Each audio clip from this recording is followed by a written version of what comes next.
Hello, it's Ghostcritic here, and I suppose you're here because you want me to review some comics. And your wish is my command. It is Thursday, it is a comic review day show, so let's kick off with issue 6. It's Batman and Robin, and you know what? I'm starting to like this title again. The problem that I had from the very start with this new reboot of the Batman and Robin was they put Robin back in that really arrogant, arsey, I want to punch you in the face because you're just mean for mean's sake kind of character. And we'd gotten over that in the series pre-52. So I was really disappointed that we had to go back to this obnoxious little child know-it-all. But this issue and the last issue of Batman, issue 5, really kind of, I mean this one especially, really brings it home that Robin has changed. Despite the fact that you still want to punch him in the face, he's a lot more, I wouldn't say likeable, but bearable now. But at the same time, there are layers have been now added to the character, which makes you feel for him for a change. And anyone who has read this already, there is just the one panel and you just go, oh, it's right in your face, gets you in the heart, that side. And it was just awesome. He is showing that he is definitely his father's son. And what I mean by that is Batman always thinking, 2-3 steps ahead. Robin, Dabian may not be that far ahead, but he's at least 2 steps ahead of the plan. And just like Batman does, he's not letting that little plan out to anyone. He's not letting anybody know about that until, the last second. Just a fantastic issue. Not too interested really in the kind of, I suppose you could call it the backup subplot of how Bruce was trained by Ducar and the double crossing, the betrayal that happened within that. That really didn't grab me as much until we got to the real crux with Robin and the character Nobody. A great read. This has gone up in my estimation so much. The artwork I actually like. Patrick Gleason did a lot of artwork, or at least he did an arc on the original series of Batman and Robin pre-52, and I liked it then and I like it just as much now. Great title. Batwoman issue 6, and I think the first thing everybody will have picked up is a different artist. It is Amy Reeder on the art now. From what I've read, they are taking turns. They're taking turns with story arcs, basically just so Williams III can kind of bring out the most wonderful art that he has been doing for the last 5 issues. Saying that, this ain't bad looking at all. This is very nice. She's certainly taken inspiration and is being influenced by our writer Williams, because you still get those kind of nice interesting splash pages where they're breaking the kind of comic book grid reading that is so prevalent. So you still have that nice artistic pages, only now it's very clean, the colours are very vivid, but it's very nice. I still like the artwork in this. Sure, it's no Williams III, but Amy does a really great job.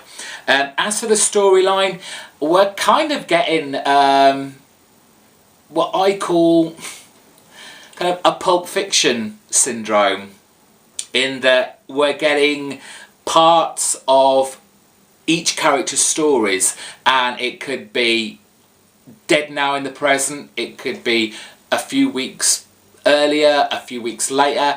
It's all mixed up there, all the characters are in there. I did like the way they included the part where the guy was killing the children to kind of bring about this ritual for the was it the drowning woman she was called in the first story arc. So it's still picking up from what has gone before. Great story. I loved it. You see Batwoman, she's now working with the DEO. She's got herself not so much a new costume, because it still is very much, but obviously it's a lot more high tech.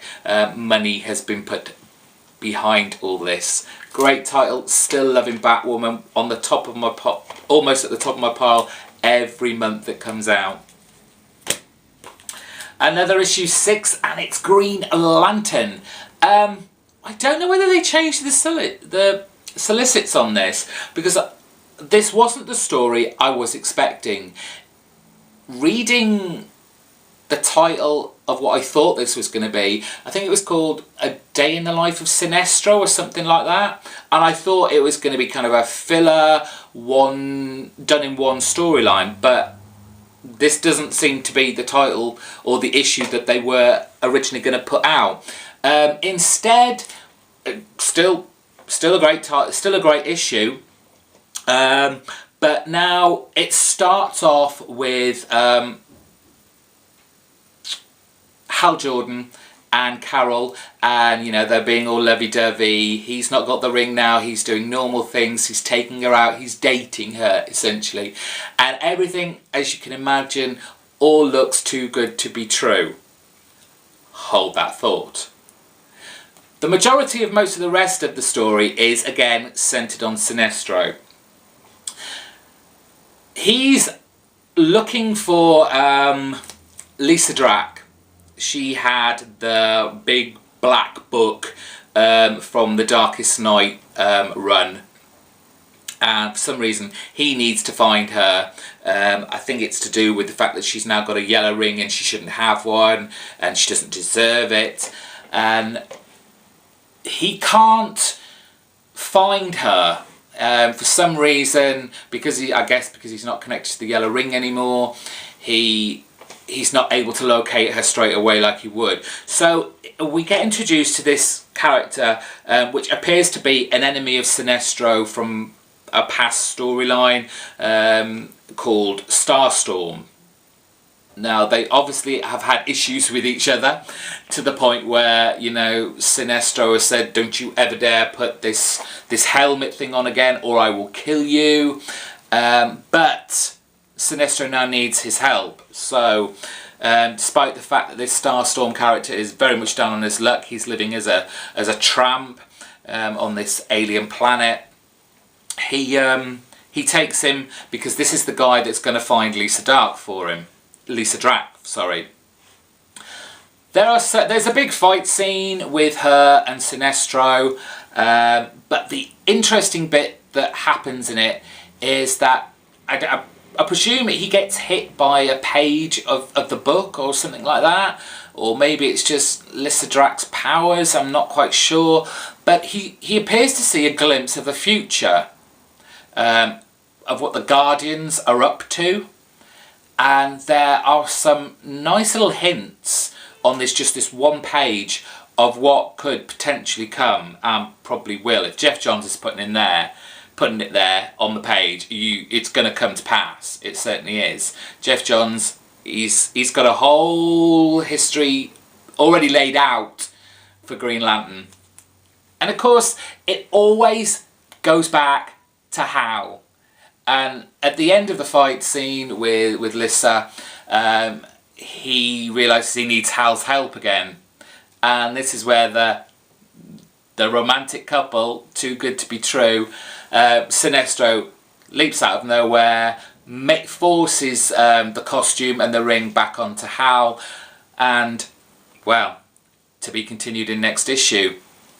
I love it.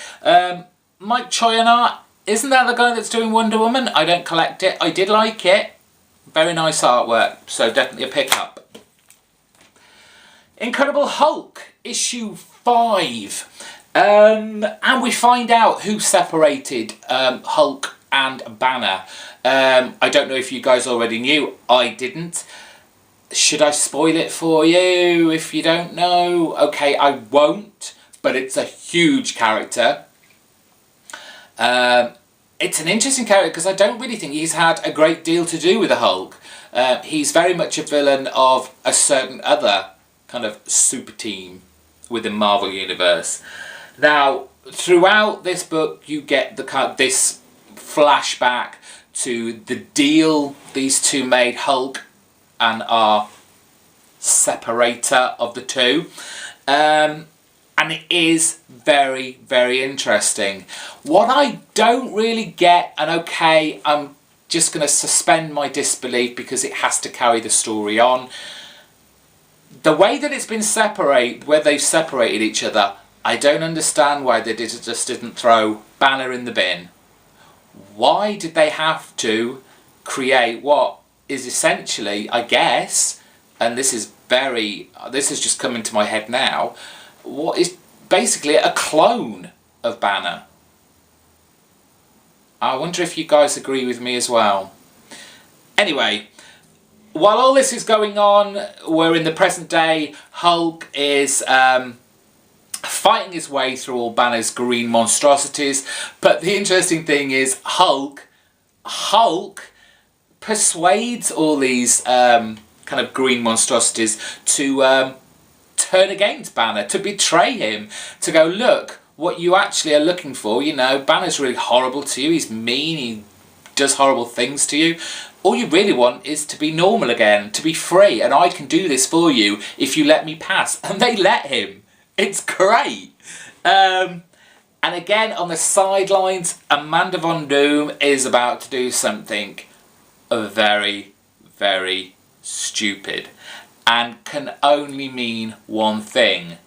And after all this hoopla about separating the two, it can only put them back together. For those of you who've read it, do you agree? I love this. It's nice, action-packed. There's a story that runs through it and doesn't let up. Unwritten! One of my favourite Vertigo titles. It's issue 34, and this is building up so nicely to Tommy and Pullman's what has to be their final face-off, and it will be interesting where this title goes from then. There are some outstanding moments in this. I don't hear a lot of people talking about this title, so I'm going to spoil it to hell. Not that this is so much of a spoiler, but Richie uses, for the first time really, his vampire powers. And there is just an awesome page where he just turns into all these bats. And it is just, I did not expect it. I just thought he's just going to turn into a big bat, or you know, he's going to be some kind of pale imitation of like a vampire or Dracula. But it was awesome. I love this book. It's so good. Come on, it's only 34 issues in. You can pick up the trades and catch up. It is very cleverly written. I love the way this is portrayed. Pick it up. Issue number 6. It's Buffy the Vampire Slayer. Now, I love me some Buffy. Always have, and I always will. This kind of, well, definitely follows on from the kind of cliffhanger of the last issue where Buffy is now pregnant. Yes, she's having a baby. But there is obviously a very tough choice for Buffy in here. You know, she's the Slayer. How can she possibly, you know, have this baby for one? Because, you know, the big bad, whatever it is always out there. And if they find out she's pregnant, she's a lot easier to kill, I guess. But even if she manages to have the baby, how then could she bring it up and still be the Slayer? And the nice thing about this is they go back in history. They go back to a Slayer that has gone before who was in the same position. And they bring back one of the characters from the TV series who was the headmaster of the newly built Sunnydale School, who was the son of the Slayer. So yeah, they have this great conversation, and in the background, the sub kind of side plot, we've got the police guy, I can't remember his name now, but he's with Spike on this kind of ride along. I don't know why that was going on, but for some reason Spike had to go on a ride along with this policeman. I think it's kind of like they're using Spike to find vampires so they can kill them, or as they're now called, zompires, the zombie vampires. It's all very confusing, but it's so much fun. I love Buffy. If you're a Buffy fan, you should be picking this up. It's got all the mannerisms. They look like the characters they're meant to be from the TV programme. It's just a great fun read. And so on to the pick of the week, finally. What else could it be? It's Wolverine and the X-Men. It's issue 5. There is so much fun in this. You just can't pick one moment that is the best. You've got the whole biology lesson that transpires in this, and it's a biology lesson, X-Men style. So there's a nice little twist. The whole Wolverine Quentin Quire relationship in this is just funny as hell. It so is. Those two, you know, it's heading that way. It's a complete bromance, whether they want to admit to it or not. And of course, there's no spoilers. Look at the cover. Kitty was pregnant. Well, she is kind of. She's full of micro itsy bitsy broods. Yes. Such a great title. Such fun to read. Such fun to even look at. It's a lovely artist. Okay, it's not my mate Bacalo, but still very nice. Very comic booky art style to it, which I love. Definitely pick up this title. Go check out the other issues. You will love it. And I guess that's me done for the week. As always, subscribe if this is your first time up here, because you will have liked this. You must have. It's me. Thumb it up. We love the thumbs up. And even further down, there's a comment box, which I like you to put lots of comments in about what I just reviewed. Or tell me what you got this week. What was your pick of the week? Did you, did you like the new artist on Batwoman? Amy, did you like the artwork on that? Did you like the new artist on Green Lantern, Mike Choi? Do you like Robin now in Batman and Robin? Again, these questions can only be answered if you write down there in the comment box.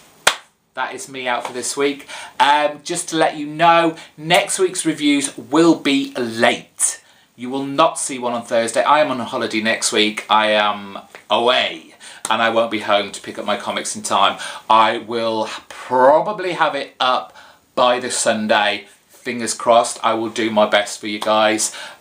This weekend I'm going to do a little bit of filming, do a few videos to cover the week that I'm off.